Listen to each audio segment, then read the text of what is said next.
नोटबंदी में न तो काला धन वापस आया, ना भ्रष्टाचार समाप्त हुआ, ना ना ना भ्रष्टाचार समाप्त हुआ। Let me speak, sir. I'm not yielding. Sir, I'm not yielding. No. I'm not yielding. No, you are yielding to me. Sir, One second.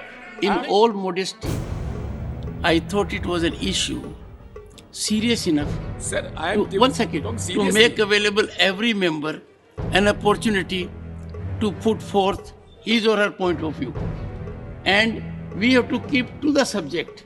Sir, if we make it a debate in journal, that is neither befitting your status. You are a very senior member, sir. Confined to the subject. Sir, I am confined. The way they had claimed. And conclude also, sir. Conclude. I'm grateful, sir. Conclude. I'm grateful, sir. So you are supporting me. I'm extremely grateful. No, I'm not supporting you, sir. Sir, the point I'm trying to make as a matter of fact, Digvijay Singh ji, what you are saying me, I am baffled. Thank you, sir. As a lawyer, yes, with some knowledge of law and yes, constitution. Sir, I'm not a lawyer, unfortunately. Therefore, I can appreciate. Thank you, sir. You are on a tangent, not in the right perspective. Sir, what is this, sir? Sir, ये खड़ा हुआ हूँ। सुबह LG साहब ने स्पष्टता कर ली है, वो जहां जाना चाहे हम सिक्योरिटी भी देंगे, जा सकती। और उस तरफ के बहुत सारे लोग इतिहास को तोड़ मरोड़ कर वो अपने हिसाब से उन्होंने प्रस्तुत करने का प्रयास किया, जबकि फैक्ट यह है कि जब देश आज़ाद हुआ तो देशी रियासतों के राजाओं और नवाब और महाराजाओं को ये अधिकार था कि वो किस देश में शामिल हों, वो अधिकार उनको दिया गया था। नवाब जूनागढ़ ने, जहाँ की हिंदू पॉपुलेशन है, उन्होंने कहा था कि मुझे पाकिस्तान में शामिल होना है, और महाराज हरि सिंह जी ने आखिर तब तक टालते रहे, वे नेगोशिएट करते रहे, और अंत में एकदम से उन्होंने कश्मीर वैली में, श्रीनगर में, जहाँ की 95% मुसलमान हैं, वहाँ निर्णय लिया कि मैं हिंदुस्तान में शामिल होऊंगा। इतिहास इस बात का साक्षी है कि उसके बाद जो कुछ हुआ, अगर कश्मीर वैली और जम्मू कश्मीर आज भारत के साथ है, उसका श्रेय अगर किसी को जाता है तो पंडित जवाहरलाल नेहरू को जाता, शेख अब्दुल्ला को जाता है।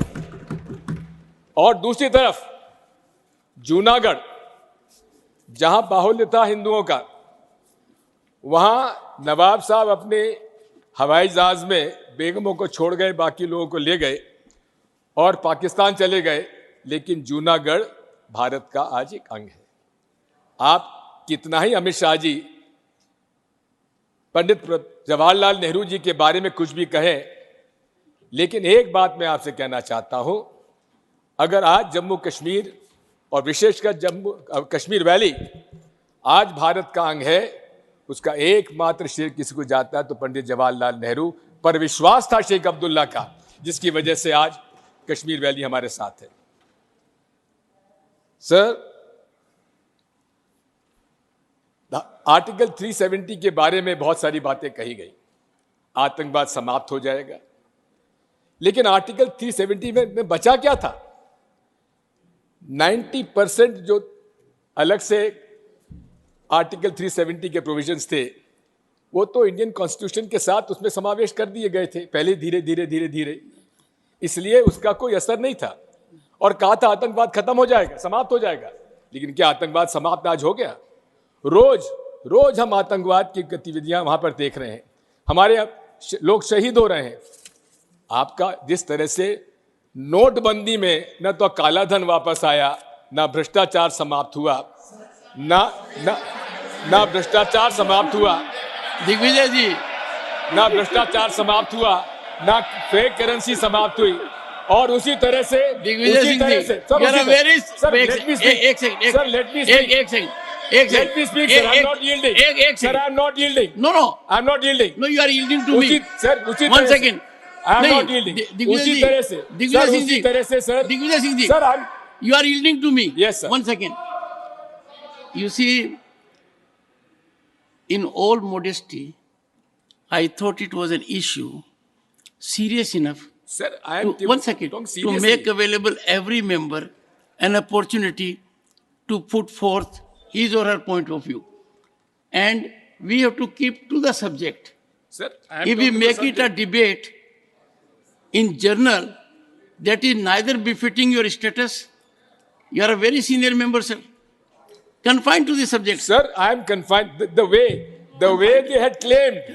Similarly, and conclude also, they had sir. claimed in Article 370 when it was discussed here in the Parliament, they had said that we will finish terrorism from Jammu Kashmir. क्या वो समाप्त हुआ? Sir, we will wait for the reply. Sir नहीं हुआ. आज अगर आप रोज हम देखते हैं कहीं ना कहीं घटनाएं हो रही हैं कि ये हालांकि जो रिजर्वेशन का बिल है इसको तो हम समर्थन करते हैं क्योंकि हम लोगों का ही पुराना प्रस्ताव था, लेकिन उसमें क्लैरिटी की आवश्यकता है. आज 4 साल हो गए आपने कॉन्स्टिट्यूशन अमेंडमेंट किया और उस समय इस हाउस में जम्मू कश्मीर का एक भी प्रतिनिधि नहीं था. हालांकि आप फिर उठ के कुछ कहेंगे, लेकिन सबसे बड़ी बात है तब जम्मू कश्मीर की असेंबली नहीं थी, जबकि कॉन्स्टिट्यूशन अमेंडमेंट के अंदर ये प्रावधान था कि स्टेट असेंबलीज का भी उसमें समर्थन आना चाहिए. Thank you, sir. Sir, you say thank you. I say conclude. I'm grateful, sir. Conclude. I'm grateful, sir. So you are supporting me. I'm extremely grateful. No, I'm for not saying supporting you, sir. that. Sir, the point I'm trying to make As a is- matter of fact, Sir, Divya Singh ji, what you are saying me, I am baffled. Thank you, sir. As a lawyer Yes. with some knowledge of law and Yes. constitution, Sir, I'm not a lawyer, unfortunately. therefore I can appreciate. Thank you, sir. You are on a tangent, not in the right perspective. Sir, what is this, sir? Sir, I am saying Sir, that please this conclude. was unconstitutional, and still we accepted the fact. Although the Honorable Supreme Court has held it valid, we have Yes. nothing to comment on that. Yes. So the point I'm trying to make is, मैं आपसे अनुरोध कर रहा हूं कि जम्मू कश्मीर का मसला जितना संवेदनशील है उतनी संवेदनशीलता इस माननीय मोदी जी की सरकार ने उसको प्रदर्शित नहीं किया है. वहां एक तंत्र राज चला हुआ है, वहां के लोगों के कोई राय मशवरा लिया नहीं जा रहा है, बाहर से अलग अलग स्टेट के काडर के अफसरों को लाया जा रहा है, उनसे मनचाहे निर्णय कराए जा रहे हैं और वहाँ के जम्मू कश्मीर के चाहे हिंदू हो चाहे मुसलमान हो जो भी हो, वहाँ के बाशिंदे जितने भी हैं उनके भावनाओं को साफ तिरस्कार किया जा रहा है. 4 साल से वहाँ कोई असेंबली नहीं है, केवल माननीय राज्यपाल महोदय उसमें काम कर रहे हैं. मैं उनकी भी प्रशंसा करूंगा, उन्होंने बड़ा मुश्किल में काम किया है, लेकिन साथ में संवेदनशील राज्य की असंवेदनशील तरीके से उसका कानून लाए हैं और वहाँ का प्रशासन जो है, शासन जो है बाहरी ताकतों के माध्यम से चलाया जा रहा है. वहाँ के लोगों को, वहाँ के बाहरी ताकतें मतलब आउटसाइड द स्टेट और वहाँ के लोकल लोगों का कोई पार्टिसिपेशन उसमें नहीं है. इसलिए मैं सारी बातें आपके सामने रखना चाहता था. बहुत बहुत धन्यवाद. और चुनाव तारीख भी तत्काल इनको लागू उसको करना चाहिए, क्योंकि डिलिमिटेशन के अंदर जो भी हुआ एक तरफा काम हुआ है, वहाँ के आपके हर पार्टी के लोगों से भी संपर्क आपका है कि नहीं, मैं नहीं जानता. Leader of the house. और दूसरा ही नहीं सर, ये भी बात समझ लीजिए, पीडीपी के नेता महबूबा जी को आज हाउस अरेस्ट करने का क्या कारण है? ऑनरेबल होम मिनिस्टर, ये खड़ा हुआ हूं. सुबह एलजी साहब ने स्पष्टता कर ली है, वो जहां जाना चाहे हम सिक्योरिटी भी देंगे, जा सकती है. अब जबरदस्ती कोई बाहर नहीं ले जा सकता.